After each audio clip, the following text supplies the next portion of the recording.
SER Podcast. Serendipias, la ciencia de la cadena SER. Hace más de 3.500 años, los humanos del Valle del Indo soñaron con Vritra, un colosal demonio con forma de serpiente capaz de detener ríos y causar sequías. Uno de los primeros monstruos de los que tenemos constancia.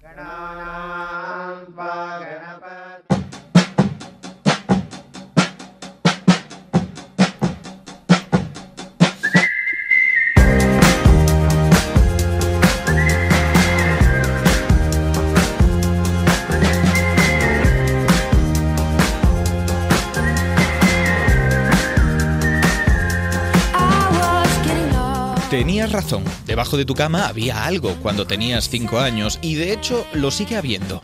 Ahí abajo hay algo que podría tener garras y colmillos y que podría arrebatarte la vida cuando cierres los ojos. Hay instinto, el mismo que protegió a tus abuelos, a tus tatarabuelos, a los tatarabuelos de tus tatarabuelos y a tantos otros antes. Porque el miedo a los monstruos nos mantiene vivos.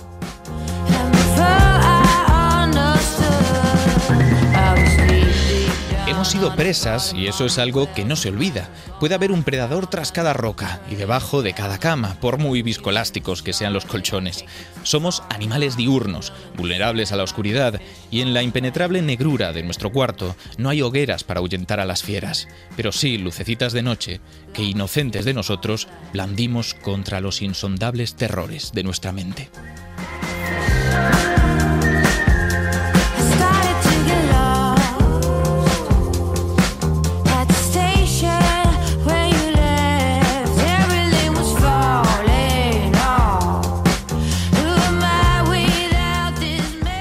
Para empezar a hablar de monstruos, tenemos con nosotros a Luis Cortés. No te lo tomes a mal, Luis.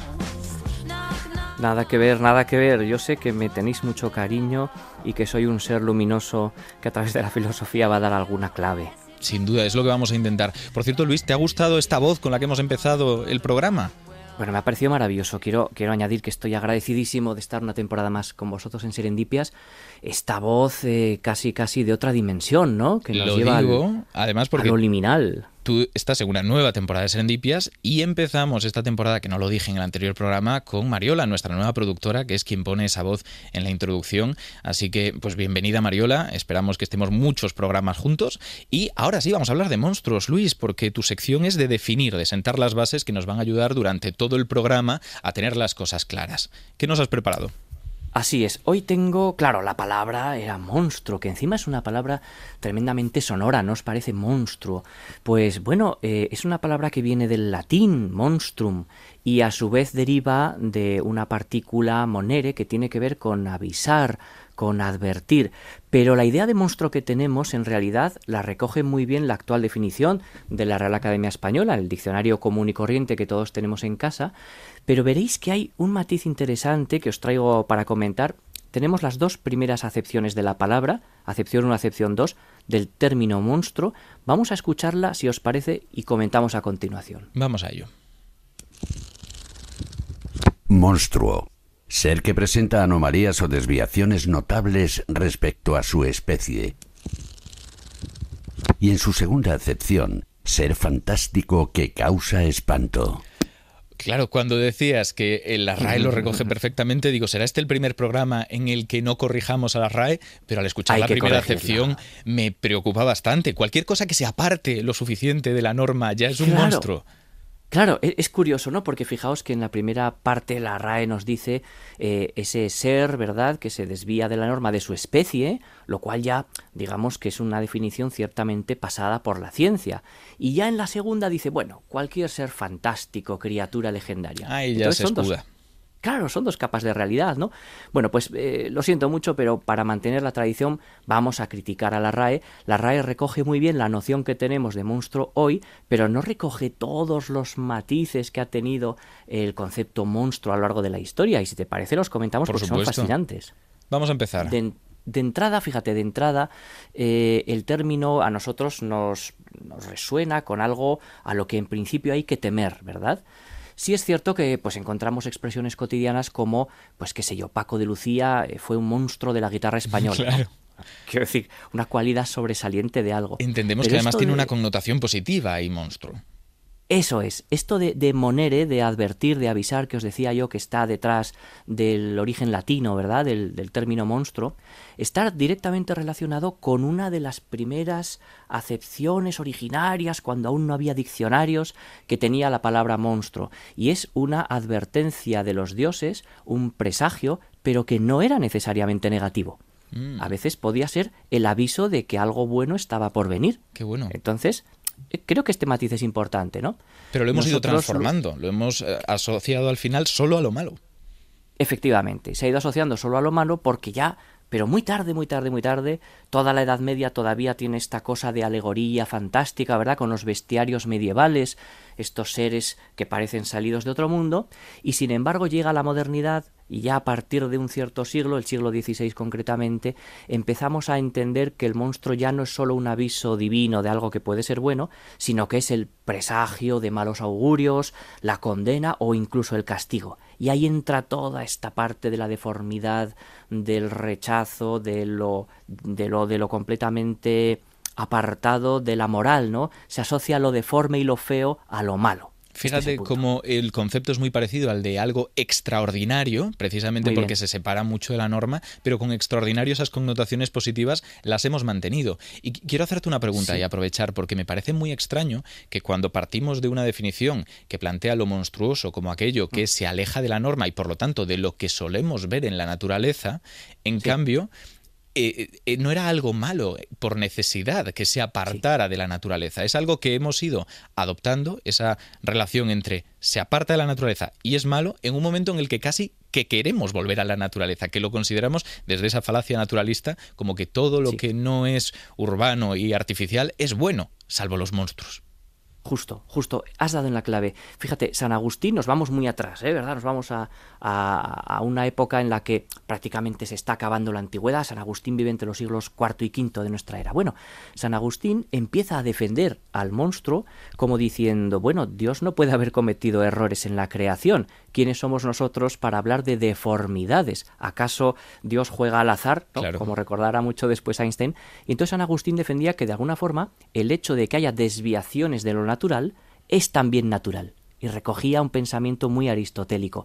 Tiene que haber desviaciones, tiene que haber algo que se salga de la norma, tiene que existir lo extraordinario en el terreno también biológico para que la propia naturaleza continúe su marcha. Se estaba anticipando a la evolución, es Claro, algo precioso. es lo que te iba a decir, porque justo se basa en eso, que las poblaciones que tienen mayor variabilidad entre sus individuos, con algunos casos extremos pero funcionales, son más resilientes a lo que pueda ocurrir con esa naturaleza, catástrofes que tal vez barran buena parte de la población, pero que otra parte consiga sobreponerse gracias a esa variabilidad.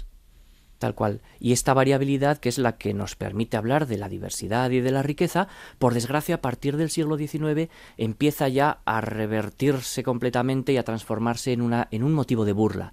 Todos conocemos pues determinadas enfermedades, ¿verdad?, condiciones congénitas en los seres humanos que, bueno, pues fueron el fundamento de los circos incluso.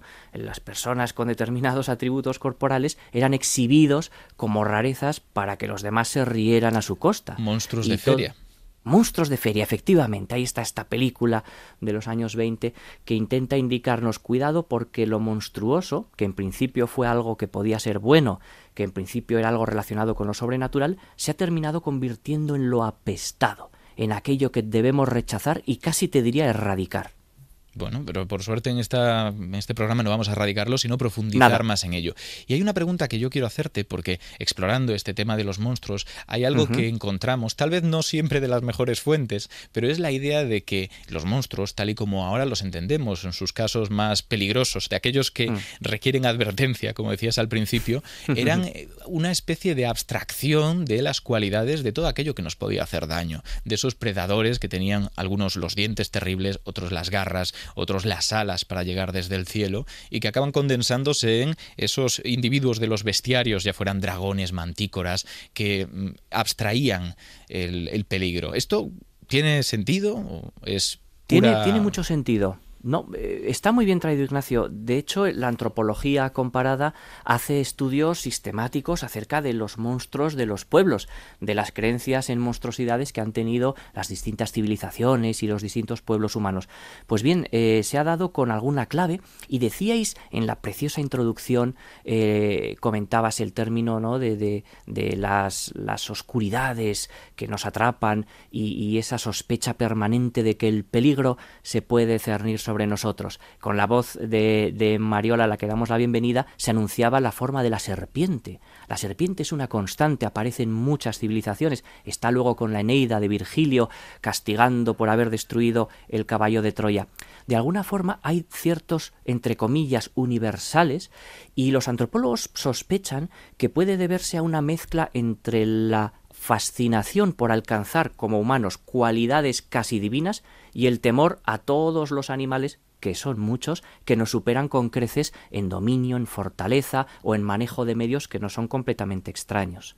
Así que sí, todo esto tiene mucho que ver con un miedo humano, una necesidad de sobrevivir y la necesidad también de fabular. ¿Qué otras criaturas y con qué rasgos podrían existir en algún lugar de la Tierra? De nuevo la variabilidad, no solamente percibir aquello que existe, sino combinarlo de forma que nos prepare para lo que está por llegar y todavía no conocemos, para nuevos enfrentamientos.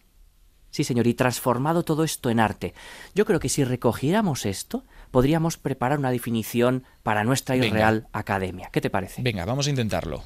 ¿Qué propones? Vamos a intentarlo. Tenemos que suplir las deficiencias de la RAE y tenemos que recoger la tradición de por lo menos 3 milenios, casi nada. A mí se me ocurre algo de este estilo. Monstruo es un ser real o ficticio que por azar, por mérito propio o por castigo ha adquirido ciertas cualidades físicas o morales extraordinarias, contraviniendo la norma, ya sea natural o social, despertando el temor y la admiración de los pueblos.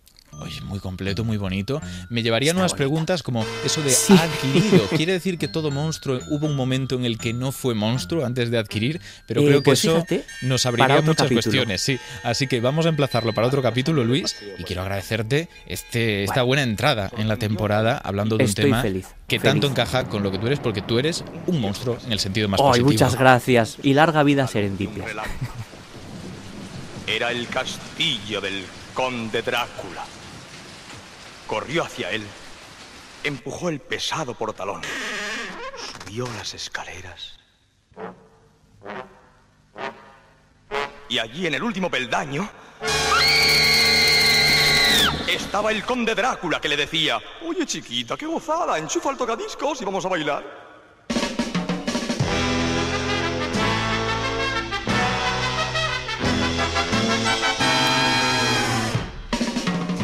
Soy un Drácula yeye que a nadie asusto. Si no tiemblan ante mí no me disgusto. Soy un vampiro genial que nada chupa, aunque después me dirán que estoy chalupa. Soy moderno, soy eterno y lo estoy pasando bien. Soy vampiro con melena. Rita Rojo, ¿qué tal?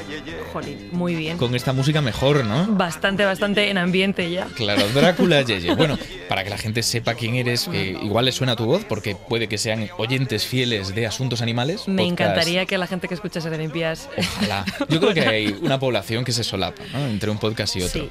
Si no, que vayan a escucharlo, que es fantástico. Allí eres copresentadora, pero aparte tienes tu vida como traumatóloga. Sí, señor. En los ratos libres, ¿no? Solamente mi hobby en la pública, por amor a la pública. Por servicio a la pública. Claro, hombre, así hay que hacerlo. Y además, y esto cito tal y como lo has dicho, estoy cogiendo el WhatsApp, me dijiste: una loca de la antropología monstruosa. Exacto. Vale, esto no son insultos míos. Es esto verdadero, es una autodefinición. Algo que aceptas. Sí. Pues quiero empezar con eso, porque fíjate, los dos compartimos la medicina en ese aspecto. Yo lo abandoné hace mucho, así que no me atrevo a decir médico en tu presencia. Bueno, la trauma... Claro, es otra cosa. Yo carpintería no he hecho nunca. Exacto, eso es. Pero... quiero hablar de algo que sí que nos contaron, estoy convencido, porque recuerdo el manual del MIR, cuando te planteaban determinada enfermedad, ponían ahí dibujitos de algunos monstruos, y entre ellos había vampiros, como lo que estamos oyendo. Eso es. ¿Qué relación hay? Eso es. Pues porque la cultura popular de toda la vida ha creído en vampiros y en otros seres que se alimentan de sangre, por ejemplo.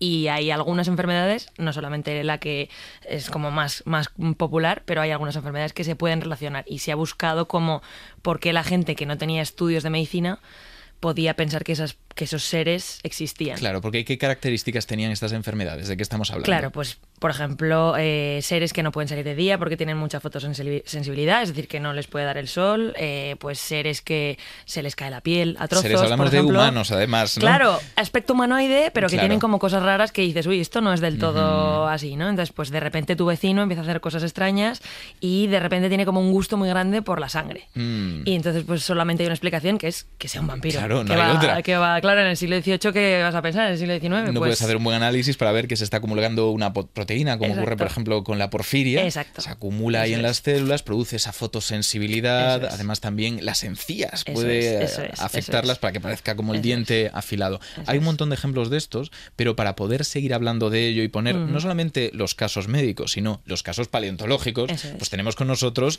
a Paco, del Pacozoico, Francesc Gascó, que aparte de doctor en paleontología y divulgador desde hace ya muchos años, eres, y esto es algo reciente, yo no lo sabía al menos, director científico del Museo Municipal de Benajever y, algo que sí que ya está más aquilatado, autor de libros como puede ser Historia de los dinosaurios. Así es. Bueno, muchísimas gracias por esta bienvenida y este recibimiento aquí, Qué guay. recitando todos los méritos. En serio, es un placer estar aquí en Serendipias. El placer es mío porque creo que vamos a hablar de un tema muy chulo, un tema que a todos nos atrae. Quiero preguntaros eso, ¿cuál es vuestra relación con los monstruos? Ya sabemos que tú eres una loca de los monstruos, de la Sí. antropología monstruosa, Sí. pero Paco, ¿cuál ha sido la tuya? Pues yo diría que muy parecida a la tuya, porque claro, yo desde que tengo memoria he sido un apasionado de la vida del pasado, de la naturaleza en general y de la ciencia, pero a mí lo que más ha palpitado mi corazón ha sido por la vida del pasado, la prehistoria, los fósiles, los dinosaurios. Y claro, ante la perspectiva de que alguna criatura de aquella época pudiera estar viva, pues allí me saltaron todas las alarmas. Entonces empecé a devorar todo tipo de historias y libros. El Yeti, el monstruo del lago Ness es para mí como icónico y para mí como el fetiche entre toda la criptozoología. Claro. Ese tipo de historias alimentaron mucho mi pasión por los monstruos y al final ya de mayor se transforma o evoluciona en un interés puramente académico de ver qué relación puede haber entre esos monstruos y lo que es realmente ciencia tangible. Eso. ¿Y la tuya es la misma o hay un poco, diferencias? yo veo una diferencia sustancial que en mi caso, por ejemplo, es darte cuenta de que todo es demasiado normal. O sea, como Es que una huida. es como, no tanto una huida, sino como lo que tú decías, un porqué, ¿no? Claro. En el sentido de, no solamente es que haya muchos relatos de todas las civilizaciones que no son la occidental, que todas comparten una serie de como de puntos comunes, ¿no? Los dragones, por ejemplo, es como, ¿por qué en todas las mitologías hay dragones si no existen los dragones, ¿no? Gente Claro. tan separada en la geografía ha llegado a al mismo consenso. Pues en mi caso es un poco más de eso, de hay tantas cosas que no sabemos que por qué no va a existir cosas que realmente nosotros nos negamos porque tenemos una mente muy científica a conocer. Bueno, Pues, que está bien aplicar ahí esa mente que de científica. hecho, o sea, eso es lo que nos Claro. ayuda a seguir adelante, Claro, pero me eso refiero es. que el humano es muy racional y entonces a veces es un poco como que da un poco de pena, ¿no? Pero fíjate, perder el Has dicho folclore. algo que me gusta mucho y es, asumiendo que no hay dragones, o sea, ya Exacto. partimos de esa negación, ¿qué es lo que lo explica? Y ahí entra la antropología, lo que Eso nos es. comentaba Luis, ¿no? Que puede haber ahí algunas Eso es. características comunes, pues Eso los es. reptiles, nuestra relación con Eso es. ellos. Tu relación, Paco, con los reptiles claramente es distinta a la Sí. de otros humanos, pero hay gente a la que le dan miedo, partamos Sí, de claro, eso. Y he cogido, a ver qué os parece, una serie de ejemplos, porque tenemos un paleontólogo, tenemos una médico, vamos a tirar de historia porque hubo momentos en los que los naturalistas dijeron ver cosas, hicieron reflexiones y creo que es una muy buena oportunidad para traerlos a nuestro siglo XXI con un formato un poco más de radio. Así que escuchemos la primera. La hidra parió a la terrible, enorme, ágil y violenta quimera que exhala indómito fuego. 3 eran sus cabezas, una de león de encendidos ojos, otra de cabra y la tercera de serpiente, de violento dragón. León por delante, dragón por detrás y cabra en medio, resoplaba una terrible y ardiente llama de fuego. Esto que estamos escuchando, y que habrá gente que diga, oye, la hidra no es así, la hidra tenía pues estas otras características, la he visto representada de esta forma, estaría llevándole la contraria al mismísimo Hesíodo en su Teogonía. Estamos hablando siglo antes de Cristo. Rita, para aquellos que solo nos escuchen, ha hecho un aspaviento de cómo le voy a llevar. Hombre, yo a Hesíodo. Claro, es que vamos, lo que ha dicho Hesíodo Va a misa. va a misa. Claro. Va a la Teogonía, precisamente. Exacto. Literalmente. Y quiero que abordemos este tema porque creo que es uno de los primeros ejemplos donde veremos cuestiones animales, porque tiene esa tricefalia en este caso en algunos casos, bicefalia en otros, pero también hay características médicas. científicas cuando hablamos de quimeras, ¿no? Sí. De hecho, el quimerismo es una cosa que existe y que está, vamos, en la biología ahora mismo es un campo de estudio. De hecho, el quimerismo consiste en un ser que tenga células de distintos tipos. Tiene que ser interespecie, es decir, no pueden ser de la misma especie. No puede ser que sea un cerdito que tiene un cerdo negro y uno vietnamita, por ejemplo, que se hayan apareado y tengan un descendiente, sino que debería ser como un ligre, por ejemplo, que se supone que es un león y un tigre. Eso se supone que existe. Que, sí. Bueno, ¿Un híbrido? Es un híbrido. También es verdad que entre los felinos están muy cercanos, entonces no sé hasta qué punto sería quimerismo como tal. Pero bueno, si un cerdo tuviera cabeza de humano, eso sería una quimera, por así decirlo. Entonces es un campo muy interesante porque podemos, ahora mismo con todas las modificaciones que estamos haciendo celulares en la biogenética, pues se puede trabajar mucho en intentar paliar algunas de las enfermedades o algunos de los defectos que tienen las especies, inculcándoles células de otras, claro. Entonces es un poco, moralmente, es el problema. Por poner ejemplos muy breves, porque efectivamente lo de la moral es otro campo, podríamos hablar de cerdos que tienen hígados humanos para luego hacer trasplantes, este tipo de aplicaciones interesantes. Y luego, como otro apunte a pie de página, hay un quimerismo que sí que es dentro de la misma especie, que no es para aquellos que nos escuchen, que es cuando tal vez se fusionan dos embriones y tú tienes células de lo que podría haber sido tu hermano. Eso es otro quimerismo diferente. Eso es. Pero no nos quedamos con eso, ya estamos hablando también de animales y están saliendo otras relaciones con las quimeras, ¿no? Vaya, desde luego. Me estaba justo acordando ahora de hace poco que salió una noticia en la que ahora estamos en la época también del CRISPR, de la modificación genética, y por ejemplo hay mucho interés en el tema del ADN antiguo. Y hace poco saltaba la noticia de que había unos ratones que habían modificado con genes de Neandertal. Podríamos decir de alguna manera que sería algo remotamente parecido al quimerismo ¿no? Evidentemente solo se trata de... han localizado ciertos genes, han inducido con esta herramienta del CRISPR la modificación. No es exactamente que le hayan metido ADN de Neandertal a estos ratones. En el caso de estas quimeras más monstruosas, bueno, sí, en este programa podemos usar este ya está explicado que no es algo negativo. Pues eso. En el caso de estas quimeras monstruosas, evidentemente, mientras estaba escuchando el relato, piensas, wow, como una hidra, tal y como todos tenemos en nuestra mente la hidra. Claro, en este caso una quimera, pero también la hidra tiene esas múltiples cabezas. Pero como una hidra que tenemos en mente, como estas múltiples cabezas, pero con esa forma más o menos de reptil o de bestia parecida a un reptil, puede dar a luz de repente algo que tenga cabezas tan diferentes, ¿no? Y de repente es como, wow, cómo observábamos el mundo y cómo realmente teníamos la esperanza de que el mundo fuera tan grande como para que una hidra pudiera parir una quimera, ¿no? Es bonito eso, la esperanza que hemos bonito. perdido. Es que eso es lo que parte. se pierde. Yo creo que el folclore te da muchas veces un imaginario colectivo mucho más grande que el que... Porque aquí sí que podemos encontrar algunos ejemplos en el mundo natural de bicefalia, de animales que tienen dos cabezas, sobre todo precisamente entre reptiles, ¿no? Que tal vez, corrígeme, por su metabolismo tienden a vivir más con enfermedades de este estilo que a nosotros nos barren rápido. Sí, es posible. Y vemos pues serpientes o tortugas que tienen sus dos cabezas. Algún fósil hay incluso. Sí. Con bicefalia que son como bastante extraordinarios. Qué guay. Que bueno, ¿de dinosaurio o estamos hablando de...? Al menos un dinosaurio bicéfalo sí que me suena. Esto que es increíble, Ostras, lo más parecido a una hidra. Es lo más guay del mundo. Es lo más parecido. Es lo más parecido. Pero claro, no deja de ser, pues eso, algo relacionado con el metabolismo y con la genética. No es realmente... evidentemente no tiene una cabeza de cada especie. Claro. Que sería algo mucho más parecido a lo de la quimera que tenemos en los relatos mitológicos. Me da la sensación de que antes, cuando nos enfrentábamos a estas cosas y especulábamos, era como si estuviéramos jugando un juego de mesa que nos han puesto encima del tablero, pero totalmente nuevo y sin haber leído las instrucciones. Todo era posible. Exacto. Y ahora sabemos que hay algunas reglas. Por ejemplo, tenemos clasificaciones filogenéticas, sabemos qué está emparentado con qué en el reino animal. Claro. Y nos parece muy raro mezclar un besugo con un águila, por ejemplo. Claro. Eso es lo que iba, con lo de cómo... Si imaginamos la hidra, por mucho que tenga muchas cabezas, si imaginamos a la hidra como algo parecido a un lagarto o a un reptil, ¿cómo va a parir algo con cabeza de cabra? Ahí hay una serie de caminos filogenéticos que se transgreden y que sabemos que se pierde magia, pero no es posible. ¿Podemos incluso acuñar que el monstruosismo es libertad? O sea, estaría bonito eso, totalmente. ¿eh? Yo voto sí.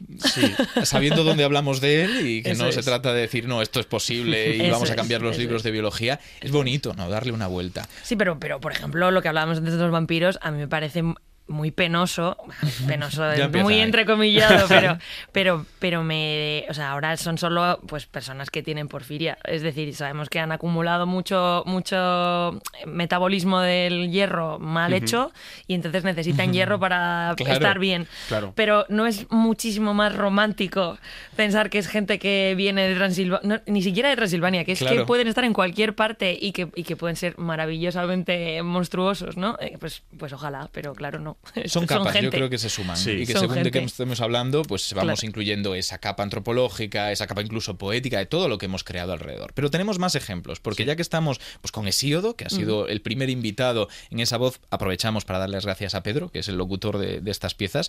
Vamos a pasar ahora a Heródoto de Halicarnaso.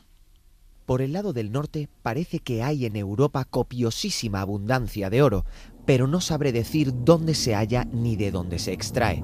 Cuéntase que lo roban a los grifos los monóculos arimaspos, pero es harto grosera la fábula para que pueda creerse que existan en el mundo hombres que tienen un solo ojo en la cara y son en lo restante como los demás. Los monóculos, que Ojo. llamamos ahora cíclopes, ¿no? Ojo, Sí. ojo. Hay un cambio. Hablemos de los cíclopes. Wow, es que aquí en este relato encima se han juntado dos Todo. Los grifos bestias, los grifos y los cíclopes. monóculos. Eso y es. en mi caso los dos tienen enjundia paleontológica. Es bonito, por cierto, que grifos y monóculos sean tanto el monstruo como objetos. Exacto. Es verdad, muy, qué es muy guay, guay qué guay. imaginarlo Exacto. O sea, me estoy imaginando ahora mismo, pues eso, un monóculo quitándole yendo a lavarse A la un cara. grifo. a un grifo Exacto. quitándole el oro, ¿no? Exacto. Sí, señor. Pues es muy curioso, ¿no? Porque hay como dos vertientes en los pensadores que se dedican un poco a la historia de la ciencia y de la paleontología respecto a estos mitos y a su posible relación con, digamos, fósiles tangibles. Hay quien cree que el hallazgo de los fósiles por parte de la gente de la antigüedad estimuló ciertas creencias en estas criaturas, y hay otra manera de leer esto que nos dice que es justo al contrario, que las leyendas ya existían y que simplemente al encontrar esos fósiles se les dio esa explicación. En el caso de, por ejemplo, los cíclopes, se habla mucho de que en lugares como en Sicilia es habitual encontrar restos de algunos elefantes, los Cefalophodon y en fin, hay muchísimos parientes de los elefantes extintos. ¿Y qué pasa? Que si tú ves un cráneo de cualquier pariente de los elefantes, no le ves muy bien las órbitas oculares y ves solo un enorme agujero en medio del cráneo que puede llegar a Claro. confundirse. Pide un ojo eso. Sí. Claro. Hay que No una cumplir trompa, las- pide un ojo. Exacto. Claro. Son las fosas nasales, pero Claro. puede parecer realmente una órbita ocular, ¿no? Puede ser el agujerito del ojo. Y hay quien opina que precisamente eso sería el origen del mito de estos monóculos o de estos cíclopes. Y hay, sin embargo, otra visión que dice, no, el mito del cíclope ya existía, y al encontrar el cráneo de estos elefantes, Claro. dijeron, pues deberían ser, esta gente era, ¿no? Yo creo que por ahí irán las explicaciones en general de que Sí. sea tan complejo, de varias ramas uniéndose, y Claro. que pues por cuestión de contingencia haya explicaciones, porque desde la medicina también podemos encontrar algún ejemplo relacionable con los Sí, cíclopes. lo que pasa es que es verdad que no se puede tener un solo ojo. O sea, Ya. biológicamente Funcionalmente, no. los niños que tienen esa malformación no son viables. Porque esto existe, hay algunos existe. niños que nacen con Sí, ciclopismo. ni siquiera yo creo que, o sea, no llegan a ser casi ni niños. O sea, la mayor parte intraútero no es viable. Ujú. Existe en la raza humana, existe, pero Claro. no me imagino a los antiguos griegos basándose en un humano para Claro. poder hacer esta leyenda, que sí Claro. que podría ser en otros Aunque casos. igual sí en ¿no? otros animales que sí llegan a nacer así, como Eso pueden es. ser cabras, Eso ovejas, es, eso ¿no? es. En otras especies sí que existe. En humanos lo máximo que existe, por ejemplo, en mi campo, nosotros tenemos una lesión cíclope, que es una fibrosis central en el centro del fémur, cuando uno se repara el ligamento cruzado, que es muy típico Ajá. en futbolistas, por ejemplo, en deportistas, pues a veces el hecho de no haber rehabilitado completamente la flexión te hace una fibrosis en la zona central, y como es como una redondel grande en el centro, Claro. pues se llama lesión cíclope. Tampoco se basaron en esto, yo creo, los No, griegos, creo que no, creo No que ellos fue. tampoco no. Es un ejemplo muy chulo. Bueno, claro, lo he elegido yo, ¿no? Ahora me estoy Ah. lanzando, ¿no? Pero fijaos que quimeras, cuando hablábamos de la parte médica, que podía ser la fusión de esos dos organismos, o incluso cuando hablamos de la bicefalia, a veces es que se fusionan de forma incompleta en el útero dos hermanos, por decirlo así, aunque sea antropocéntrico. Luego, en este caso, lo que tenemos es lo contrario, que no se llega a separar correctamente Eso es. partes del cráneo, como pueden ser los dos hemisferios cerebrales, y esos dos ojos, esas cavidades, se quedan medio unidas. Eso es. Lo hemos visto incluso en tiburones, por cierto, que me ha parecido un ejemplo loquísimo. ¿Habéis visto imágenes de tiburones? No, Sí. yo no. Pues recomiendo que todos los que no hayáis visto eso lo busquéis porque es duro. Que, por cierto, creo que una de las cosas más terribles a las que me he enfrentado nunca, más monstruosas, y miro a Rita en este caso porque sé que tú te has expuesto a esto, es abrir un libro de embriología. Uf. Es duro, es el mejor Es- anticonceptivo. Es real que es el mejor anticonceptivo. O sea, yo creo que en la carrera tienes un momento terrible que es cuando tienes que estudiarte eso y hay muchos ejemplos en foto. Entonces, Claro. todos los síndromes de niños pobrecitos que tienen problemas vienen ilustrados y Dios. O sea, sí. Entiendo. Vamos con un último, si os parece, porque Sí. empezamos hablando con Luis de que lo monstruoso no es necesariamente malo, es variabilidad. Y oye, hemos traído quimeras que nos hacen daño, cíclopes que le hicieron sus liadas a Ulises. Vamos a traer algo bonito. Dan caza en la India a otra fiera, el unicornio. Semejante por el cuerpo al caballo, por la cabeza al ciervo, por las patas al elefante, por la cola al jabalí. Su mugido es grave. Un largo y negro cuerno se eleva en medio de su frente. Se niega que pueda ser apresado vivo. Me encanta este final dramático de Plinio. Porque esto es de era Plinio, un drama, ¿eh? Plinio era el un Viejo. drama, es el Plinio el Viejo, que era un Sí, es dramático. que se niega que pueda ser apresado vivo. Parece el equipo A, ¿no? Al final. Totalmente, Claro. totalmente. No me cogeréis vivo. Justo, tal cual. Porque, claro, hemos traído este ejemplo de Plinio, pero si tú te vas a la bibliografía de Plinio, tiene un montón de bestias de me suena, me han dicho, que O sea, por aquí se comenta. Pero porque hablaba de todo, no Claro. solo de bestias. Es que Plinio, yo creo que no hay tema que no quisiera comentar. Era un No, no, poco totalmente, pero además, tertuliano. y ni siquiera es que fuera un tertuliano de los que opina de cosas sin mojarse, porque recordemos que este señor murió en la erupción del Vesubio, Sí, porque sí. estaba a pie del cañón. O sea, que era muy echado para adelante. Rajamos de él en otro programa, que tenemos una sección que es de rajar de figuras que tenemos idolatradas, y él y sus amigos tienen Sí, sí. cositas. Tela.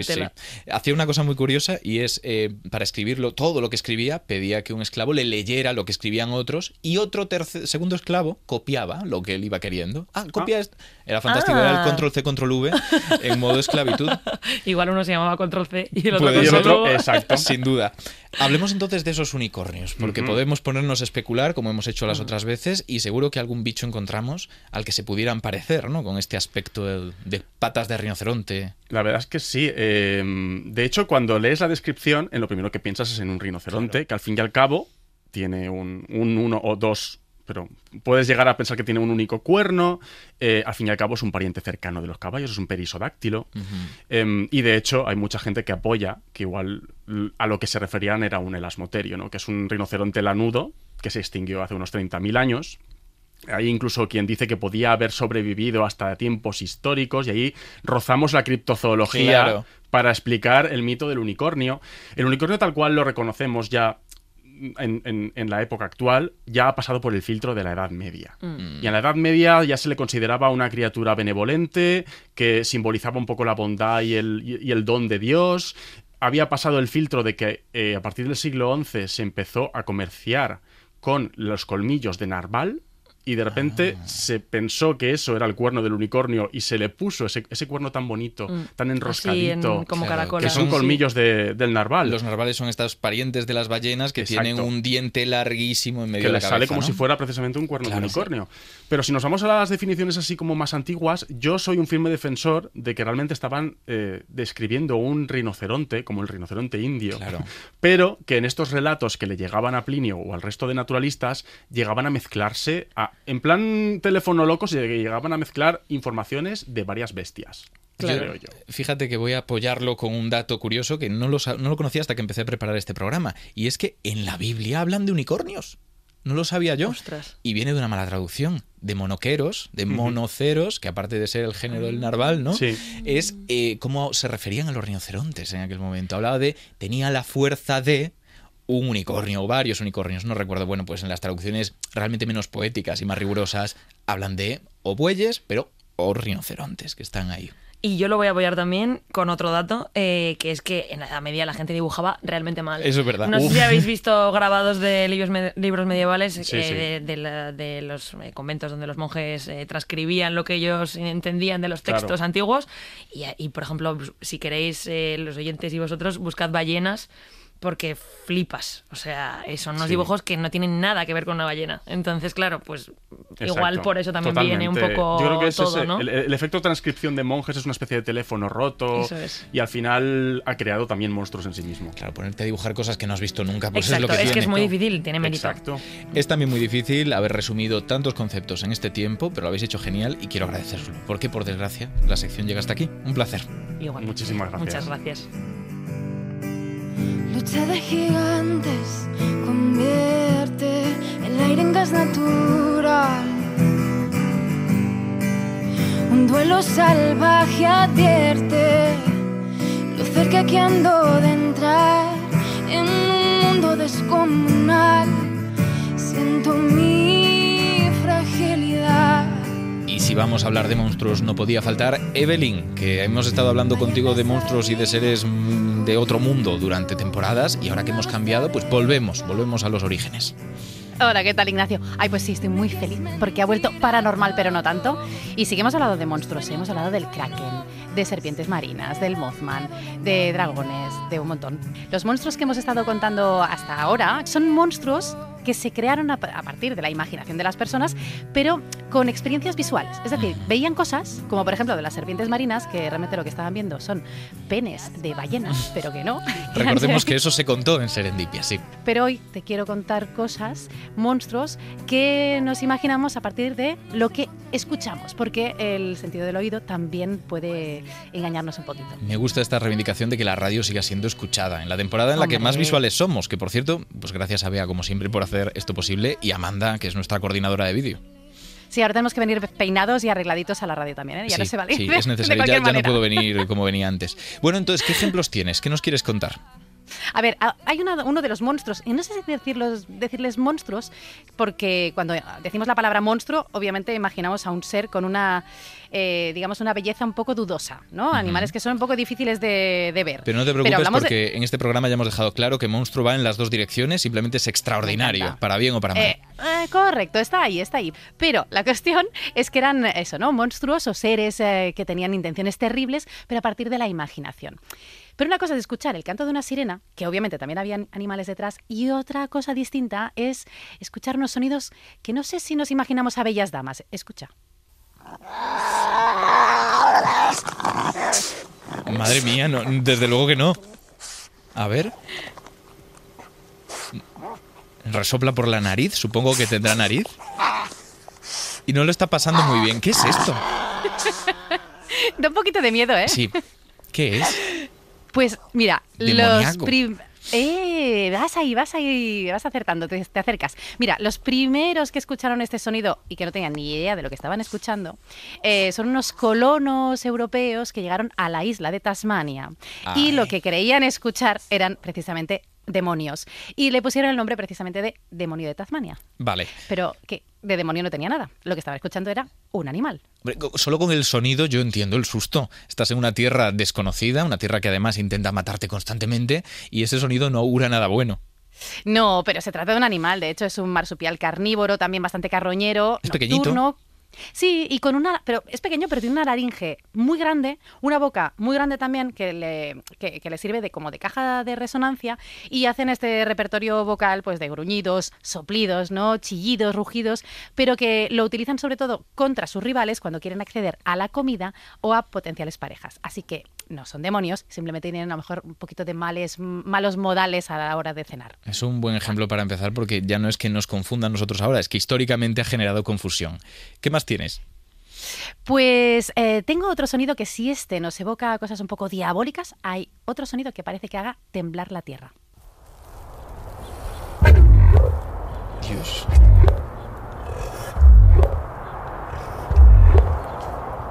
No, es que no sé por dónde tirar, no tengo ni idea de lo que puede ser esto. O sea, no sé si es mamífero, si es un ave, Es si que es cuesta, reptil. con este sonido, cuesta un montón. Es un pájaro, pero no es un pajarito, es un pajarraco muy Vale. grande. ¿De qué tamaño Es- hablamos? de un tamaño muy grande. Es un tipo de avestruz, así que tamaño avestruz ahí, muy grandota. Es un casuario. Es una de las aves más grandes y antiguas de nuestro planeta y hace ese sonido, como ese bombardeo, sobre todo con un casco que tiene en su boca y su garganta. Y es curioso porque ahora sí que percibimos el sonido, pero gran parte del sonido no lo podemos escuchar, pero sí que lo sentimos en el pecho. ¿Vale? Son como unos boom boom que te acaban como palpitando el pecho. Así que es normal que cuando también en tiempos se escuchaban esos sonidos o simplemente se sentían, pues la gente pensaba que eran mensajes del inframundo, eran, pues no sé, como mensajeros, ¿no? Entre el mundo de los vivos y de los muertos. Así que daba miedito. También te digo que este animal, así como el demonio de Tasmania, si lo vemos, también nos puede causar un poco de impresión. De impresión, porque intimida un poco, ¿no? Con esa boca así que tiene llena de dientes, con una mandíbula súper potente. El casuario tiene unas patas que si te da una coz, te parte por la mitad. Y unas garras que si te atrapa, te abren canal. Pues son dinosaurios, tal cual. Tal cual. No sé si podemos escuchar algún sonido más. Pues eso, Parque Jurásico 3, el raptor que llama a los suyos y dice, se están comunicando. Es ese momento tal cual. Es que estos sonidos, ahora me has dicho una cosa muy clave, ¿no? El sonido obviamente es para comunicarse, ¿no? Envían mensajes. Nos podríamos poner aquí un diccionario de qué significa cada sonido, pero sobre todo sirve mucho porque donde vive el casuario son selvas muy, muy densas, donde el sonido se disipa muy rápidamente. Así que estos sonidos, estos infrasonidos, pueden viajar mejor por estos bosques tan densos y se pueden comunicar aunque no se estén viendo. Y yo te voy a pedir, porque estoy pedichón, ¿tenemos más sonidos? Tenemos uno más, va, ¿me dejas? Sí.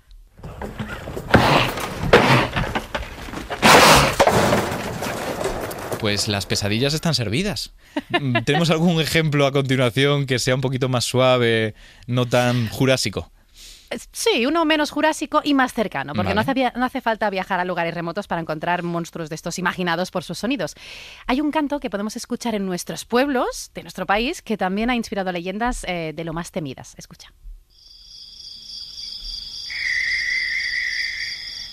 Claro, esto lo he escuchado.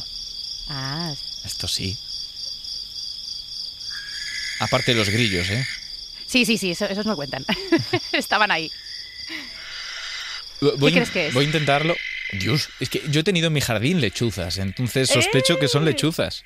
Correcto, yo las escucho todas las noches. Todas las noches. ¿Y qué tal los niños? Todas. ¿Cuándo aprendieron que no son monstruos? Pues lo aprendí desde el primer momento, claro. Porque aparte para nosotros son fáciles de ver porque tengo el campanario donde tienen su nido justo delante de la ventana de mi casa, así que es que las vemos, los pollos pasan por casa en algún momento porque los hermanos son un poco tremendos, digamos, y se tiran de arriba abajo del campanario cuando uno de los hermanos sobra, así que acaban en casa. O sea que en casa no han sido nunca unos monstruos, son lechuzas, pero sí que es cierto que tiene un repertorio de cantos que puede asustar un poco. Gente del pueblo ha reconocido que los habían escuchado durante toda su vida y jamás los habían visto, pero este sería un adulto, pero te voy a poner el sonido de los pollos y ahora me cuentas a qué te suena. Vale. Expediente Warren. Oscar en efectos de sonido a película de terror. Es que sí. Es una especie de resoplido como si fuera una serpiente muy enfadada. ¿Sí? Pues estos son los pollos. Mira, piensa que hay gente que lo tiene al ladito de su casa y cree que es alguien roncando. Y ahí, como en mi pueblo pasó, que la gente se pensaba que era alguien que roncaba como muy fuerte, hasta que descubrieron que eran los pollos de lechuza. Desde luego que es un programa para irnos contentos a dormir. Evelyn, muchísimas gracias. A ti. Moure oye voces.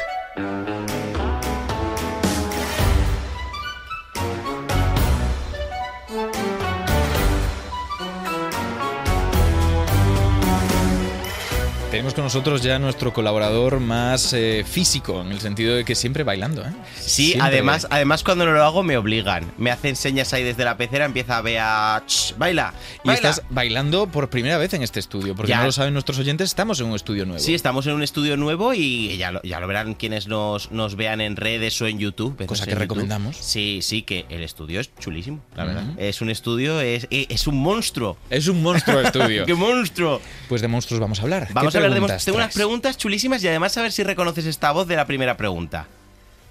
Hola Ricardo, quiero hacerte una pregunta sobre dragones. Bueno, mi nombre primero es Eduardo. Sáenz de Cabezón. Y quiero hacerte una pregunta sobre dragones, porque, claro, sobre dragones, pero de los dragones que molan, de los dragones de la mitología. A mí me gustan muchísimo los de Úrsula Le Guin.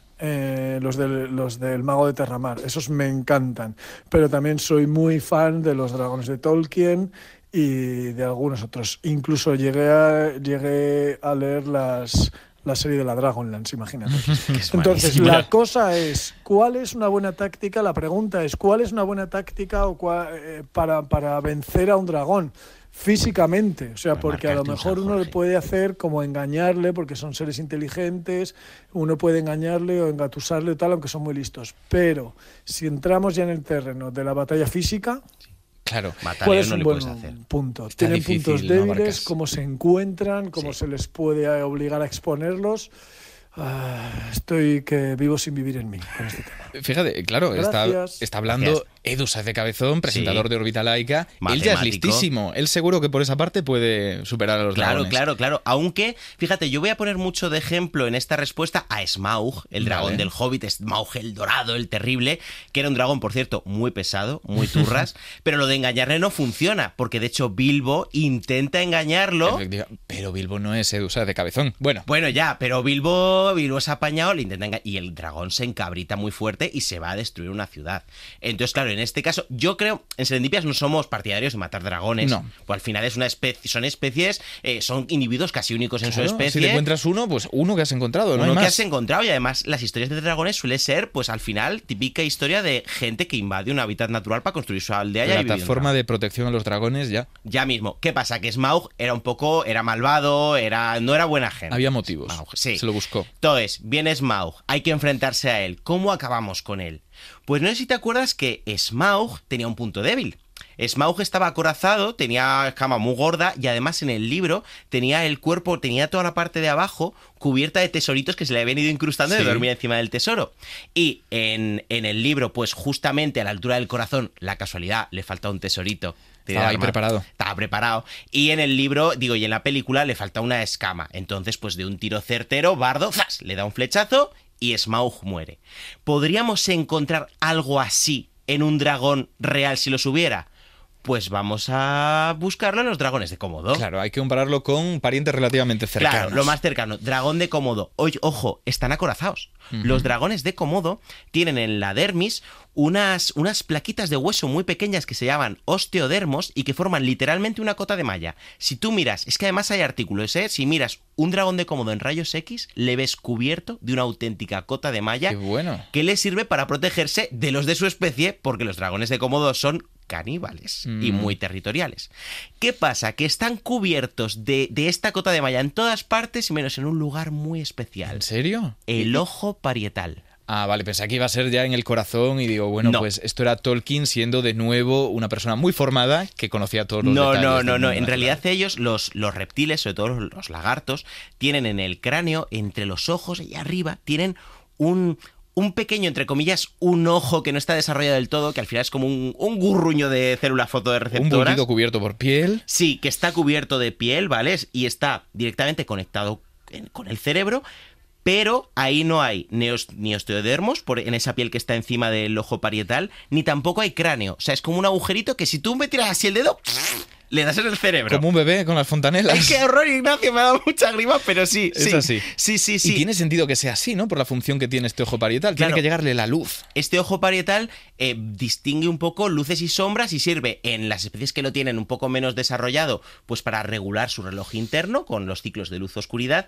Y en algunas especies está más desarrollado y puede servir para detectar sombras y, por tanto, depredadores. Por eso es tan difícil coger una lagartija de espaldas. Pues fíjate que lo que me viene a la cabeza es que si bien matarle como lo mata Bardo es imposible, nos remitimos a otro momento histórico del cine, que es Legolas matando a un Mumakila, uno de esos elefantes gigantes, y ese es el truco para matar a un dragón. Claro, habría que ir sobre otro ser volador o en un acantilado y dispararle o desde su cuello hacia abajo, ¡pam!, directamente. O yo lo que digo también, si estamos en la actualidad, le anulas los sentidos con la típica granada de gas lacrimógeno y te subes encima y coges yo te voy a parar. Como un boli. Ya está. Segunda pregunta, porque hemos dicho que vamos a proteger a los dragones y creo que ya entramos en ensañamiento. Vale, sí, es ensañamiento, pobres dragones. Venga, segunda pregunta, otro monstruo legendario, me encanta. Hola, soy Miguel y os mando este audio desde la playa de San Lorenzo en Gijón. Y nada, el otro día estaba con mi novio reviendo la película de King Kong y me saltaba a mí una duda, porque claro, semejante mono gordo, que de hecho se sube al Empire State como si fuera una palmera. ¿Cómo es posible que viva en una isla pequeñica y que encuentre suficiente comida, suficientes cosas para sobrevivir? Y llevo con el run ahí, por supuesto, generé una discusión con mi novio, entonces bueno, a ver si me podéis ayudar. Un saludo. Y tengo en cuenta la responsabilidad de esta respuesta, porque posiblemente la relación de estas dos personas depende de ello. Pues sí, a ver, tengo que decir que King Kong, como bien lo define Miguel, semejante mono gordo, así es, rompe completamente la ley de Foster o ley de la isla. Es una ley que nos dice que cuando una especie animal queda aislada en una isla, si es una especie pequeña tiende a hacerse grande y si es una especie grande tiende a hacerse pequeña. Es decir, lo que se llama enanismo insular o gigantismo insular. Vamos a empezar con el gigantismo insular. No, mejor con el enanismo insular. Normalmente, cuando llega una especie de bichos grandes tipo elefantes, hipopótamos o un gran simio a una isla, claro, no hay suficiente alimento para animales grandes. Claro. Por tanto, generación tras generación tienden a sobrevivir los que son más pequeños porque necesitan menos recursos.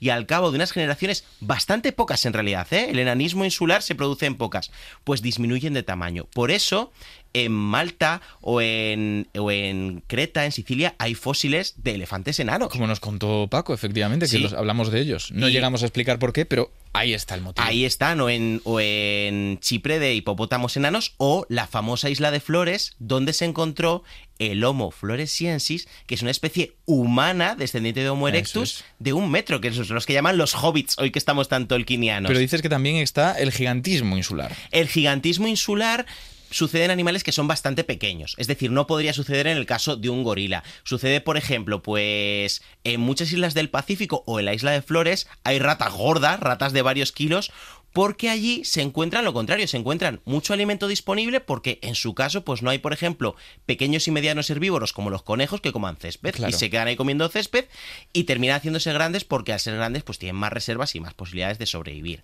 U otro caso que es muy chulo, porque tiene gigantismo y luego enanismo, son los lagartos gigantes que hay en Canarias. Hay varias especies de lagartos gigantes porque al llegar allí se encuentran que tienen más recursos disponibles, pero también que no hay depredadores, porque las lagartijitas son pequeñas para esconderse bien. Entonces crecen. ¿Qué pasa? Que ahora esos lagartos que llegaban a medir 60 centímetros se están haciendo enanos otra vez por culpa de una especie invasora, por culpa de los gatos. Se están volviendo a hacer pequeñitos por un drama ecológico, que son los gatetes que se los meriendan y así pueden seguir escondiéndose. Los gatos en casa. Maure, muchísimas gracias. Conclusión, que King Kong sería pequeñito, ¿vale? Sería un monillo en todo caso, que le das una patada y le dejas tieso al pobre. Muchas gracias, Maure. Y aprovechamos para hacer algo que no hemos hecho hasta ahora, que es agradecer no solamente a Maure por su sección, que como estás al final tienes esa situación privilegiada, sino también a nuestra productora Mariola, a Alberto, que es nuestro técnico, a Mary Shelley, porque vamos a ir ampliando, ¿por qué no? A Plinio el Viejo, que ya ha salido aquí varias veces, y por supuesto, ya que hablamos de monstruos, a Triqui, el monstruo de las galletas.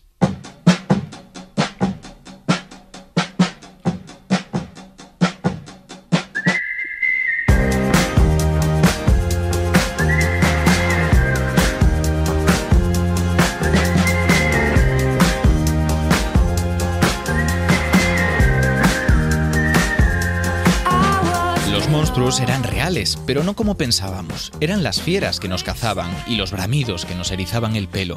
Eran una idea, un concepto tan real que iba más allá de los casos particulares, capaz de abstraer la misma esencia del peligro. Había monstruos entre el follaje de los bosques, pero también en la enfermedad y en los truenos, en el fuego y en lo desconocido. Había dragones en todos los mares que hemos conquistado con la ciencia y la filosofía. Y aunque los logremos domesticar hasta volverlos irreconocibles, hasta sublimarlos en trivialidades primermundistas, los monstruos siempre estarán con nosotros.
take it too far. Now I dwell in the sand like a fish on land. But I'm deep, deep down on the bottom of the well. I don't belong, can't you tell? This place must be hell. No more cookies in this jar. Did I take it too far? Now I dwell in the sand like a fish on land.